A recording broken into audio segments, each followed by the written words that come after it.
on part en complet à Jablines, il est 4h50 du matin. Il est 4h30, je passe à 11h58 sur le dressage, mais c'est tellement loin que faut mieux prévoir large. En plus, on n'aura pas trop le temps entre le dressage et le CSO, donc il faut que je fasse ma code de CSO en arrivant, que j'ai cherché mon dossard et tout ça, tout ça. Voilà, je vous emmène avec nous dans cette journée. Très important de préparer les pique-niques. Bonjour poupette. Oh mon dieu, c'est dégueulasse. On est grave content à 5h du mat de devoir frotter l'intégralité de son brun qu'on a lavé hier. Petit à fil pour Disneyland.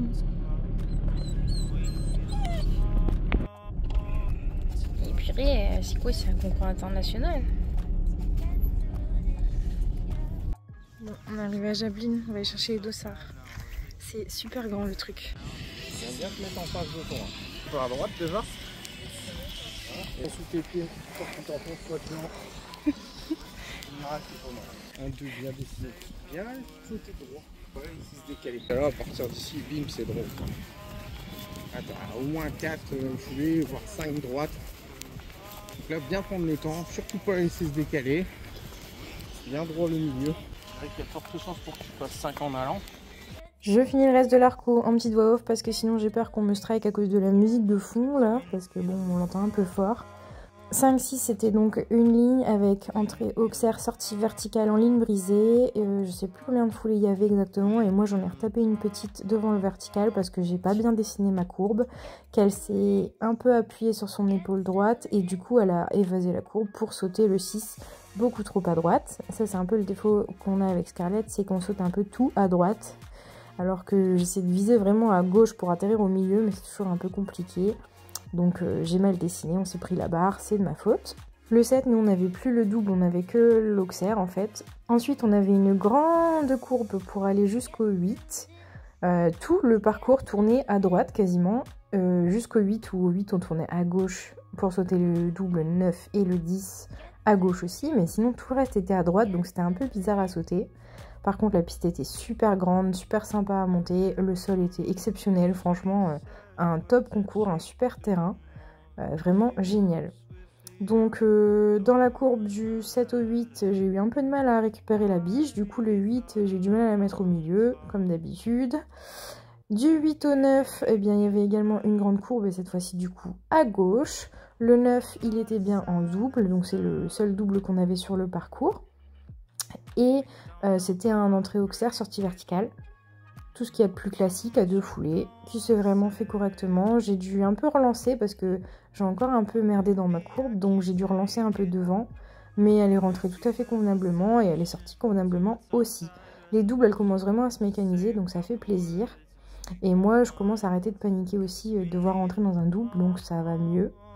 Et le 10, ben voilà, j'étais contente d'avoir sauté mon double. J'ai un peu négligé ma courbe du 9 au 10. Elle était un peu contre moi. Résultat, le 10, je suis venue le sauter un peu de biais. Et au final, bah, elle a embarqué la barre avec ses petits postérieurs. Ensuite, on est retourné au vent. On a été préparé pour le dressage. Et on est parti en détente. En détente, la biche était vraiment sympa à monter, bien disponible et tout ça, bien à l'écoute. Bien relâchée aussi, elle était vraiment très très bien. Mais j'ai eu une mauvaise petite blague, c'est qu'il y avait un entier à la détente et qu'en fait, eh bien, ça a émoustillé les hormones de la bichette. Elle l'a pas forcément montré tout de suite à la détente puisqu'elle détendait avec lui. Ensuite, il est parti sur le carré, elle a trop rien dit non plus. Et c'est une fois qu'il est parti en fait et que moi je suis rentrée sur le carré que ça a été le drame. On déroule du coup une des pires reprises de toute ma vie. Je pense d'ailleurs même la reprise la pire de toute ma vie. Parce que j'ai complètement perdu ma jument. Elle était complètement braquée contre tout. Elle n'acceptait plus rien. Elle voulait rien entendre. Elle faisait que ce qu'elle voulait en fait. Je n'existais plus. Tout ce qui comptait, c'était d'aller draguer son petit entier là qui s'était barré. Et c'était la fin du monde parce qu'elle ne le voyait plus.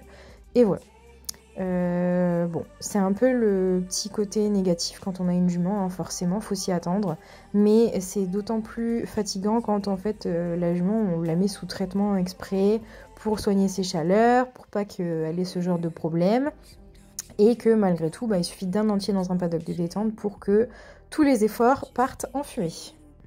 Le dressage, ça n'a jamais été sa tasse de thé, on le sait, je le travaille tous les jours à la maison, j'essaie de varier les exercices pour lui faire prendre du plaisir dans ce qu'elle fait, mais bon, clairement, quand ça se passe comme ça, eh bien, elle est imperméable à tout, il n'y a plus rien qui fonctionne. Là, vous voyez, je suis censée faire une transition trop, pas trop, qui passait de mieux en mieux de concours en concours, et bien là, clairement, elle me dit merde, elle ne veut pas du tout repasser au pas, tout ce qu'elle veut, c'est galoper, et voilà, de toute façon, on le voit, elle fouille de la queue, elle est fâchée. Et pourtant, elle a ses petites oreilles en avant, hein, donc elle, en fait, elle vit quand même sa best life. Je vais pas vous mettre toute la reprise parce que clairement, c'était un chaos monumental, mais je vous mets quand même quelques passages pour que vous compreniez un peu comment ça s'est passé. Là, on voit clairement que c'est vraiment des hormones, des problèmes d'hormones, parce que dès que je mets la jambe, ben, elle met son cul à l'intérieur, elle me plaque à la jambe et tout ça. Donc en général, quand c'est comme ça, c'est au niveau de ses chaleurs. Sauf que malheureusement, bah, c'est tombé sur le rectangle, hein, là où il fallait dérouler la reprise, parce que ensuite, au vent, tout est redescendu, tout est retombé comme un petit flanc. Je suis même partie sur mon CSO sans aucun souci. Vraiment, c'était voilà, dans l'instant T, catastrophique. Et en plus de ça, du coup, ben, j'étais tellement écœurée de ma journée que je ne suis même pas partie sur le cross. Alors que franchement, je pense que maintenant, avec du recul, j'aurais dû y aller quand même, je regrette. Et il paraît qu'il vaut mieux vivre avec des remords qu'avec des regrets. Et j'avoue, je suis plutôt d'accord avec ça. Parce qu'au final, en vue de comment elle était sur le CSO, j'aurais tout à fait pu partir sur le cross. Mais je sais pas, j'ai eu un peu peur qu'elle me refasse un peu le même cinéma et qu'elle soit pas au top du top sur le cross. Donc j'ai préféré pas partir. Mais en fait, avec un peu de recul, j'aurais quand même dû y aller, bref. Bon, là, vous voyez le magnifique pas, hein. Il n'y a pas de pas, en fait. C'est pas du pas. C'est du piétinement, c'est du je suis fâchée et tout ça. Bref. Je suis pas vite déstabilisée avec Scarlett. Je suis habituée à jamais faire de résultats, à être pas très, très bonne et tout ça. Mais je vous avoue que là, ça m'a fait un sacré coup au moral. Je suis sortie de ma reprise, là j'ai décelé, je m'en suis occupée et tout ça, puis après je me suis posée et je me suis mise à pleurer. C'est vraiment quelque chose qui m'arrive quasiment jamais. Hein, vraiment, je pleure quand ils ont des problèmes de santé, je pleure pas pour un concours, loin de là. Mais là, c'était, je sais pas, la goutte d'eau qui a fait déborder le vase, les nerfs qui ont lâché, vraiment. De se dire que je fais tout pour qu'elle soit bien. Elle a eu du shiatsu, de l'acupuncture, du reiki, des massages pour ses ovaires, pour ses chaleurs, tout ça. Qu'au final, maintenant, elle est au top du top dans son physique, elle est en pleine forme, mais il suffit juste d'un entier dans le paddock pour que, ben, ça y est, elle soit repartie. Il y a des gens qui ont du mal à comprendre ça, mais quand on donne tout pour ses chevaux, bah, c'est un peu difficile à encaisser, hein, quand même. En fait, c'est tellement frustrant de se dire qu'on a beau faire tout ce qu'il faut pour que ça aille, bah, ça ne va quand même pas. C'est énormément d'efforts mis là-dedans, et au final, bah, beaucoup de déceptions, mais... C'est surtout que j'ai pas pris de plaisir du tout, et la jument non plus, du coup. Donc ça, c'est ça qui m'embête. Le résultat en lui-même, bon, c'est la vie, je m'en fous, c'est qu'un concours. Mais pas s'amuser avec son cheval, je trouve ça tellement nul, en fait. Mais allez, on est quand même parti sur le CSO, parce que bon, on a quand même fait de la route, et autant finir sur quelque chose de positif. La détente s'est extrêmement bien passée, étant donné que mentalement j'étais pas là du tout, bah au moins ça m'a évité de trop réfléchir et faire des bêtises, donc j'ai écouté strictement tout ce que le coach m'a dit et ça a été extrêmement bénéfique. J'ai eu que des bons trucs, que des bonnes places à la détente, donc c'était top. Malheureusement j'ai attendu une bonne dizaine de minutes à la porte parce que l'organisation du paddock c'était pas vraiment ça, même si le paddock en soi était super grand, personne ne se gênait, c'était vraiment bien, mais pour faire passer les cavaliers c'était pas ça quoi, clairement. Du coup, je suis rentrée en piste, on n'était plus trop dedans ni l'une ni l'autre, mais elle fait le job, elle fait touchette sur le 1, touchette sur le 2, il n'y a rien qui tombe, donc jusque là ça va. Ensuite on commence à se réveiller pour le 3 et le 4, le 5 on voit qu'elle commence à se bagarrer un petit peu dans les virages, ce qui fait que le 5 elle me l'avale un petit peu, et le 6 bah, la foulée ne sort pas comme je voulais, et au lieu de l'attendre jusqu'au bout, je l'ai un peu abandonnée dans la dernière, elle s'est jetée à droite et elle a touché la barre. Là, je me bagarre un peu dans la cour, mais bon, rien de dramatique. Elle saute très bien le 7, j'ai même failli ne pas retrouver ma selle à la réception tellement elle a sauté fort. Là, on voit qu'elle est un petit peu chaude, léger, très très léger, donc ma courbe est pourrie. Heureusement, je me retrouve à devoir relancer un peu devant le 8, mais elle m'écoute bien.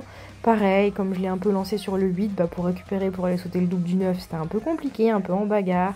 Et pareil, du 9 au 10, les courbes, c'est pas trop ça, elle est un peu fâchée. Donc le 10, je viens de sauter complètement de biais, parce qu'elle est partie sur son épaule droite. 2 barres, de ma faute, j'ai monté comme une savate, comme d'habitude. On a quand même été faire la reco psycho du cross parce que on est quand même en complet, donc je me tâtais, je savais pas trop si j'y allais pas. J'ai pas été et j'ai regretté. On aurait encore dû attendre 2h30 avant de partir sur le cross et j'ai pas eu le courage. J'ai amèrement regretté le lendemain de pas y être allée, j'aurais dû y aller quand même histoire de nous faire plaisir, faire un truc sympa. Sur le moment j'étais tellement dans le mal mentalement que j'ai pas eu la force en fait d'y aller. J'ai eu trop peur en fait de pas être suffisamment là et qu'on fasse un accident tout simplement, qu'il nous arrive quelque chose. Voilà, moi je suis toujours dans les pires scénarios dans ma tête, donc voilà. Et au final il aurait été super chouette à faire, vraiment. Il était gros, bien costaud, mais pas technique. C'est-à-dire qu'on avait un obstacle, enfin c'était de l'amateur 4 quoi. Mais moi la hauteur, vous savez comment je suis, hein, je suis un peu tutuche avec ça. Et du coup les trucs techniques ne me font pas peur, mais les trucs un peu massifs comme ça en bout de ligne droite, ça passe pas très bien. Bref, il y avait des obstacles plus petits comme par exemple 9-10, c'était vraiment pas gros. Mais le dernier, rien que le dernier, je le trouve énorme moi. Enfin, je fais de l'amateur 4, hein, je suis pas non plus l'amateur élite, mais je vous avoue que déjà ça pour moi à mon petit niveau, je trouve ça gros. Mais c'était un super cross magnifique, un sol nickel. De toute façon, Jablin, c'est un super terrain. Franchement, j'ai rien à redire là-dessus. C'était vraiment un top concours. Malheureusement, je suis un peu triste que ça soit passé comme ça pour moi. Et que j'ai surtout pas su passer au-dessus de ma déception, en fait. Parce que je pense qu'on aurait pu s'amuser toutes les deux. Mais c'est la vie, c'est le jeu. C'est une énième claque pour me remettre à ma place et me dire que voilà, rien n'est jamais acquis. Et même si le dressage, c'est ma discipline que j'adore et avec laquelle j'ai des facilités, je ne dois pas me reposer sur mes lauriers et la prendre pour acquise. Et puis parfois j'oublie que Scarlett, le dressage c'est pas son truc, autant c'est ma discipline de cœur, autant c'est clairement pas la sienne. Donc voilà, des petits écarts de comportement comme ça, c'est tout à fait entendable. Voilà, c'est le monde du cheval, il y a des hauts, des bas et j'ai comme d'habitude pris le parti de tout vous montrer parce que je trouve ça logique en fait de montrer aussi les échecs. J'espère que cette vidéo vous a plu, je vous donne rendez-vous samedi prochain pour une nouvelle vidéo.